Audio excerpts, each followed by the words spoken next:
ಇವಾಗೇನು ನೀವು ನೋಡ್ತಾ ಇದ್ದೀರಾ ನಮ್ಮ ಏನೋ ಕೊಡಗಿನಲ್ಲಾಗಿರ್ಬೋದು ಅಥವಾ ನಮ್ಮ ಸಕಲೇಶಪುರ ಭಾಗದಲ್ಲಾಗಿರ್ಬೋದು, ಏನು ತಿಂಗಳು ತಿಂಗಳು ಒಂದೊಂದು ಕಾಡಾನೆಗಳು ಸಾಯ್ತಾನೆ ಇರ್ತವಲ್ವಾ. ಸೊ ತುಂಬ ಜನ ಕೇಳ್ತಾರೆ ಏನು ರೀಸನ್ ಇರ್ಬೋದು, ಏನಕ್ಕೆ ಈ ಥರ ಆಗ್ತಾಯಿದೆ, ಏನಕ್ಕೆ ಕಾಡಾನೆಗಳಿಗೆ ಸಾವುಗಳು ಜಾಸ್ತಿ ಬರ್ತಾಯಿದೆ. ಅದು ಈ ವರ್ಷ ಅಂತೂ ಅತಿ ಹೆಚ್ಚು ಆನೆಗಳು ಸತ್ತಿರೋದು ಅಂತಂದರೆ ಎಲ್ಲ ವರ್ಷ ಕಂಪೇರ್ ಮಾಡಿದ್ರೆ ಈ ವರ್ಷವೇ ಜಾಸ್ತಿ ಅನ್ಕೋಬೋದು.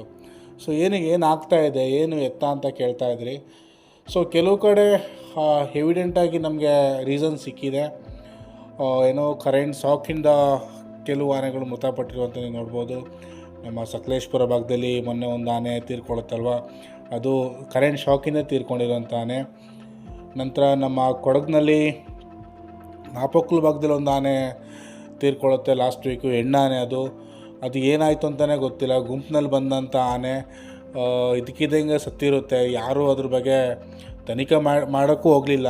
ಆನೆ ಸತ್ತಿರುತ್ತೆ, ಅಲ್ಲಿನ ಗ್ರಾಮಸ್ಥರು ಅಬ್ಸರ್ವ್ ಮಾಡ್ತಾರೆ, ನಂತರ ಅರಣ್ಯ ಇಲಾಖೆಗೆ ಹೇಳ್ತಾರೆ, ಅದನ್ನ ಊತಾಕ್ತಾರೆ, ಹೋಗ್ತಾರೆ ಅಷ್ಟೇ. ನೆಕ್ಸ್ಟ್ ನಿನ್ನೆ ಒಂದು ಆನೆ ತೀರ್ಕೊಂಡಿರುತ್ತೆ.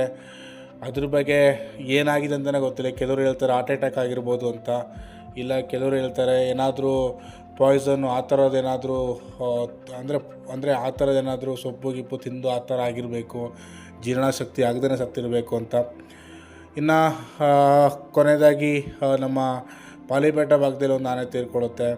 ಸೊ ಅದು ಕೂಡ ಏನು ಅಂತ ರೀಸನ್ನೇ ಗೊತ್ತಾಗಲ್ಲ, ಏನಕ್ಕಾಗಿ ತೀರ್ಕೊಂಡು ಅಂತೇಳಿ. ಸೊ ಅದು ಕೆಲವರು ಹೇಳ್ತಾರೆ ಏನು ಸೋಲಾರ್ ಬೇಲಿ ಕರೆಂಟ್ ಹೊಡೆದಿದೆ ಅಂತೇಳಿ, ಕೆಲವರು ಹೇಳ್ತಾರೆ high tension wire over current ಪಾಸಾಗಿ ಆನೆ ತೀರ್ಕೊಳೋದಂತ. ಸೊ ಇಷ್ಟೆಲ್ಲ ಆಗ್ತಾಯಿದ್ರು ಕೂಡ ಯಾರು ಯಾಕೆ ಮೂಕ ಪ್ರಾಣಿಗಳ ಬಗ್ಗೆ ಮಾತಾಡ್ತಾರೆ? ಎಲ್ಲರೂ ನಮ್ಮ ತೋಟಕ್ಕೆ ಆನೆಗಳು ಬರ್ತಾಯಿದೆ, ನಮ್ಮ ಮನೆ ಮೇಲೆ ಅಟ್ಯಾಕ್ ಮಾಡ್ತಾಯಿದೆ, ಜನರ ಮೇಲೆ ಅಟ್ಯಾಕ್ ಮಾಡ್ತಾಯಿದೆ ಅಂತ ಹೇಳ್ತಿದ್ದಾರೆ. ಹೌದು, ಒಪ್ಕೋತೀನಿ. ಕೆಲವೊಂದು ಆನೆಗಳು ಜನರ ಮೇಲೆ ಅಟ್ಯಾಕ್ ಮಾಡೋದೆಲ್ಲ ಇದೆ.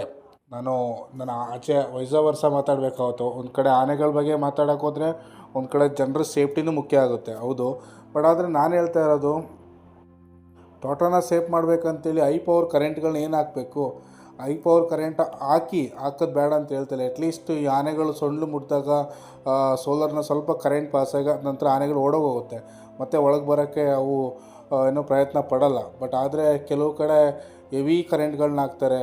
ಸೊ ಹಾಗಾಗಿ ಏನಾಗುತ್ತೆ, ಆನೆಗಳು ಸ್ವಲ್ಪ ಟಚ್ ಆದ ತಕ್ಷಣ ಸ್ಪಾಟಲ್ಲೇ ತೀರ್ಕೊಳ್ಳೋಂಥ ಒಂದು ಸನ್ನಿವೇಶಗಳು ಇರುತ್ತೆ. ಹಾಗಾಗಿ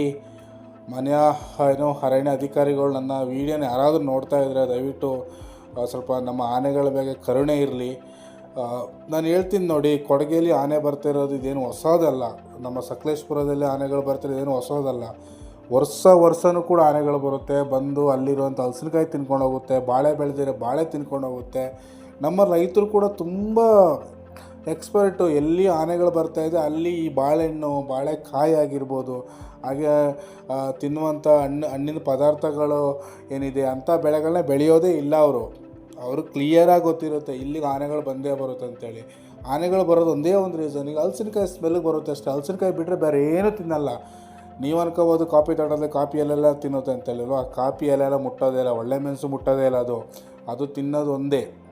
ಹಲಸಿನಕಾಯಿ ತಿನ್ನುತ್ತೆ, ಹಲಸಿನಕಾಯಿ ಸೊಪ್ಪು ತಿನ್ನುತ್ತೆ, ಬೈನ ಮರ ಇದ್ದರೆ ಬೈನ ಮರ ತಿನ್ನುತ್ತೆ. ಇವಾಗ ನಮ್ಮ ರೈತರು ತುಂಬ ಬುದ್ಧಿವಂತರು, ಇಂಥ ಹಲಸಿನಕಾಯಿ ಮರ ಎಲ್ಲ ಕಟ್ ಮಾಡಿ ಬಿಸಾಕೋಗಿದ್ದಾರೆ ಆಲ್ರೆಡಿ. ತುಂಬ ಕಡೆ ಹಲಸಿನಕಾಯಿ ಮರ ಕಟ್ ಮಾಡಿ ಬಿಸಾಕ್ಬಿಟ್ಟಿದ್ದಾರೆ. ಇವಾಗ ಏನೂ ಸಿಗಲ್ಲ. ಒಂದು ತೋಟದಿಂದ ಇನ್ನೊಂದು ತೋಟಕ್ಕೆ ಪಾಸ್ ಆಗಬೇಕಾದ್ರೆ ಸ್ವಲ್ಪ ಗಿಡಗಳೆಲ್ಲ ಮುರಿಯುತ್ತೆ. ಸೊ ಇದರಿಂದಾಗಿ ಏನಾಗುತ್ತೆ, ನಮ್ಮ ರೈತರಿಗೆ ಆನೆಗಳ ಮೇಲೆ ಕಣ್ಣು. ಹೌದು, ಒಪ್ಕೋತೀನಿ, ತುಂಬ ಕಷ್ಟಪಟ್ಟು ತುಂಬ ಇನ್ವೆಸ್ಟ್ಮೆಂಟ್ ಮಾಡಿ ಏನಾದರೂ ಒಂದು ಬೆಳಿಬೇಕು ಅಂತೇಳಿ ಎಫರ್ಟ್ ಹಾಕ್ತಾರೆ. ಬಟ್ ಆದರೆ ಅನ್ಎಕ್ಸ್ಪೆಕ್ಟೆಡ್ ಆನೆಗಳು ಬಂದಾಗ ಈ ಥರ ಆಗೋದಂಥದ್ದು.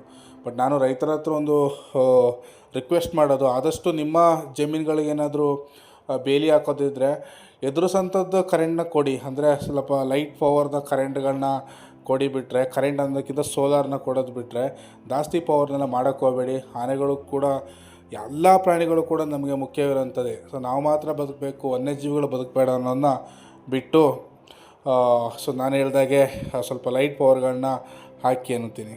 ಓಕೆ, ಸೊ ಇಷ್ಟು ಈ ಬಗ್ಗೆ ಮಾಹಿತಿ. ಇನ್ನೂ ಯಾರಾದನ್ನ ವೀಡಿಯೋನ ಸಬ್ಸ್ಕ್ರೈಬ್ ಮಾಡಿ ನೋಡ್ತಾರೆ, ಸಬ್ಸ್ಕ್ರೈಬ್ ಮಾಡಿ ಅಂತ ವೀಡಿಯೋನ ಎಂಡ್ ಮಾಡ್ತಾಯಿದ್ದೀನಿ. ಮತ್ತು ನೆಕ್ಸ್ಟ್ ವೀಡಿಯೋದಲ್ಲಿ ಸಿಗ್ತೀನಿ. Thank you.